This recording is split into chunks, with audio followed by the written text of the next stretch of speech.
All right, so Star Trek Picard Season 3. It's good. So the odyssey of Star Trek Picard's been a wild one. I saw Season 1. I felt I was nice to Season 1. Then Season 2, I started watching it after the whole thing had come out, so I already heard the chatter that people didn't like it. That chatter mixed with what I was seeing in Season 2, I got to about Episode 2, and I was like, I'm good. Gotta admit, though, I did laugh when Picard looks right at Q, and he was like, I'm too old for your bullshit. So I wasn't interested in Season 3, and then people started saying it was good. I'm talking silver-haired, old-school Star Trek fans were saying, no, it's really good. So I binged it. Yeah, it's really good. Also, this is gonna be, generally speaking, a spoiler-free video. I know some people might want me to delve deeper into the goings-on of Season 3 of Picard, but that's a balancing act right there. But there are reveals, moments, plot lines unfolding in which I think it'll serve you best watching it unfold, not knowing it's coming, rather than me telling you it's coming and it's just the impact's not as great. I am going to talk about Beverly Crusher's son, and in that Maury Povich kind of way, who is the father? I am going to talk about the lineage, because I feel like that's important to talk about when talking about this season. Pretty sure you find out in Episode 2, so it's fine. Now, the big question is, do you need to watch Seasons 1 and 2 to understand what's going on in Season 3? No, you don't. They make some references to Season 1. Don't know if they made any to Season 2, but I guess that speaks to the fact that you don't need to watch Season 2, because I didn't feel like I was missing anything. But yeah, essentially, Picard's Season 3 could have been called Star Trek Picard. No, seriously, we mean it this time. The character Raffi is the only character in Season 3 that I recognize from Season 1 at all. I was like, everyone else is just gone. So if you haven't seen it, you might be like, who is this person? Who is this character? Why do I care? But pretty soon it's gonna be this character's hanging out with Worf. So if you don't know who she is, at least she's hanging out with Worf. You know Worf. You know, it really hit me after Episode 1 when the end credits song was the musical score to Star Trek First Contact, which is one of the most beautiful Star Trek songs ever made. That's when I was like, okay, in terms of song choice, it's a pretty good pull right there. They seem to know what the fans want. I'll keep going. It's amazing what music can do, and I just fell in love with that theme in the movie theaters when I saw First Contact. It was incredible. And I have to talk about Jack Crusher because family is a huge part of the theme of Picard Season 3. Feels weird to even call it Picard Season 3. I might actually call it Picard, yes, we mean it, we're serious this time. Not just the theme of the blood ties of family, but also the family that you adopt throughout life. I mean, the Enterprise, the crew is a family. They talk about that in here and you absolutely feel it. There's this one scene where Seven of Nine's reminiscing about Voyager, and again, with the importance of musical cues, you hear the Voyager's theme start to swell in the background. I was like, this is...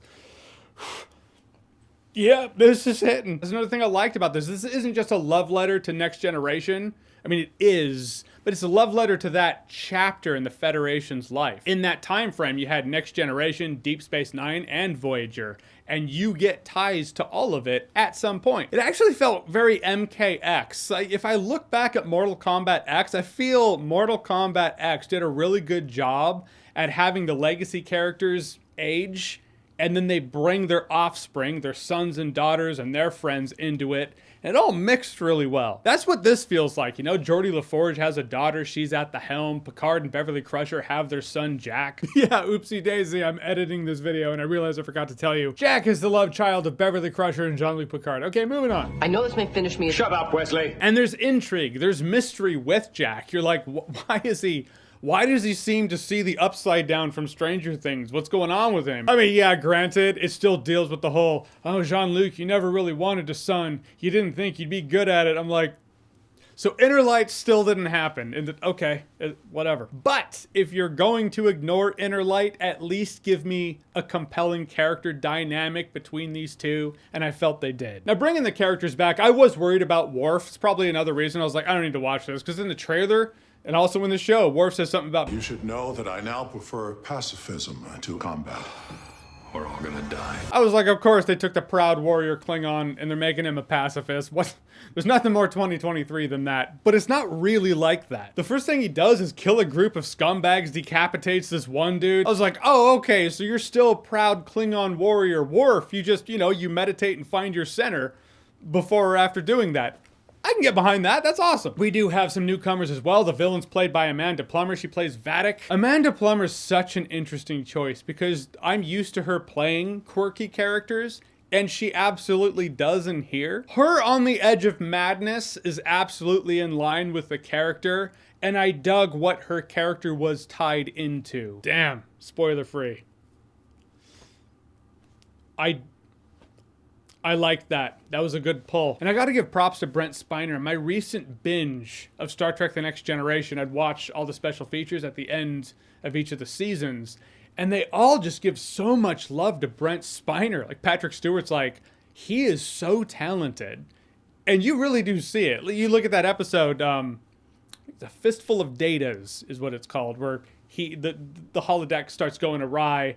So Data's playing, like Brent Spiner anyway, is playing all the characters. You just see the range there. Prefacing that, leading into the point here, which is when he's Data and he would snap to lore and he'd snap to B4 and he has to play all these characters. It reminded me of Willem Dafoe in Spider-Man when he's Norman Osborn and the Green Goblin talking to himself in the mirror. And it's so great to see because, you know, you grow up loving this crew of characters, and when they're all coming back, you hope they haven't lost it. You just hope it feels as seamless as it feels in your head. It all worked, and they all still got it. They feel like they're characters, you know? You were never like, that doesn't feel like Geordi LaForge, because it totally feels like Geordi LaForge. Riker feels like Riker, Worf feels like Worf, and Data has now come closer than ever to his actual ultimate goal. His goal wasn't just to get emotion. It's like he got emotion. Everyone was like, that's good enough. There's a respect to the characters shown here. In a world where life is life and sometimes friends drift apart,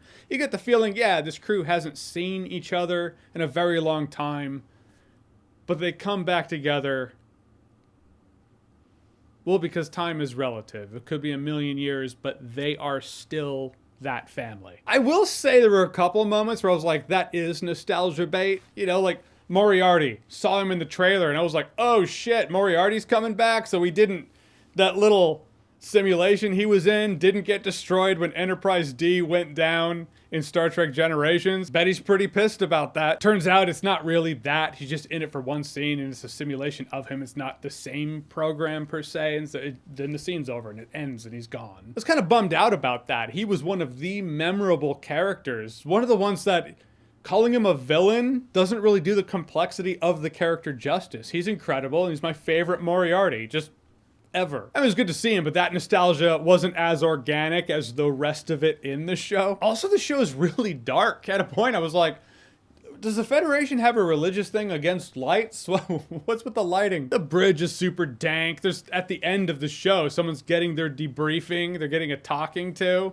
Really dark. Just like this one 3-watt bulb lighting both of them. I was like, why though? I get it. Looks all cinematic and dramatic, but at the end, when the crew gets together and they're making their big, like, hey, we do this or the universe dies, is a bit hyperbolic. Galaxy, though. Like, that bridge is lit up just fine. So, I mean, you could say it's allegory. Like, yeah, it was all depressing when they weren't together, and now light and life. I couldn't help but be like, yeah, but while we're all wallowing in depression and the crew's not back together yet, can we have a little bit more light? Just a little? Oh, I almost forgot to talk about Grumpy Dick Captain. He was great. I loved him. I'm going to give him his proper due and call him Todd Stashwick. That is the actor's name. He is not just Dollar Store Negan, but he definitely felt like if Negan joined Starfleet.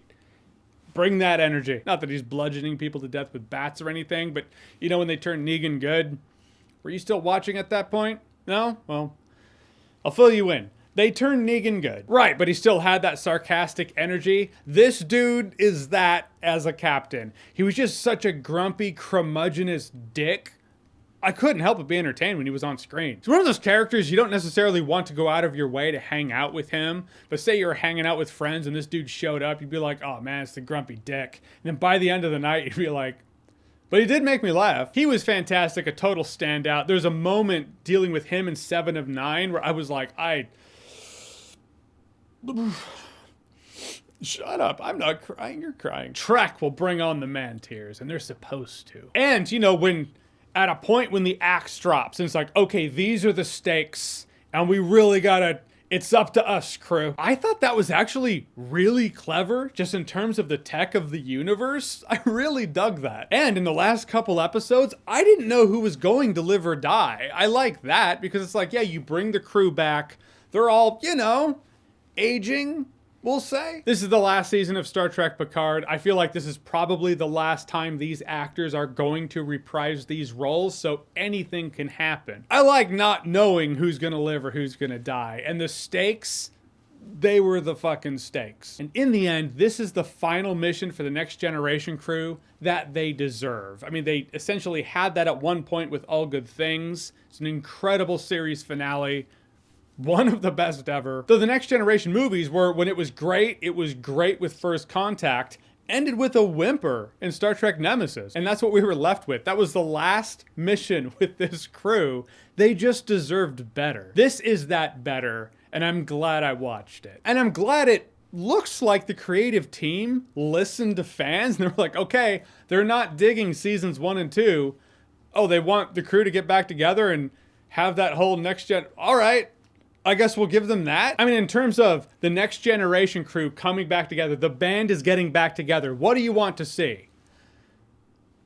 No, you don't get that. You don't get to see Will Riker smash on Risa for 10 solid episodes, but you get the next best thing. Your beloved crew of senior citizens coming together, going against Starfleet protocol to save the galaxy. Yeah, you get that, and it's awesome. All right, so Star Trek Picard Season 3, have you seen it? What did you think about it? Whatever you thought, comment below, let me know. And as always, if you like what you've seen here and you want to see more, click right here to see more.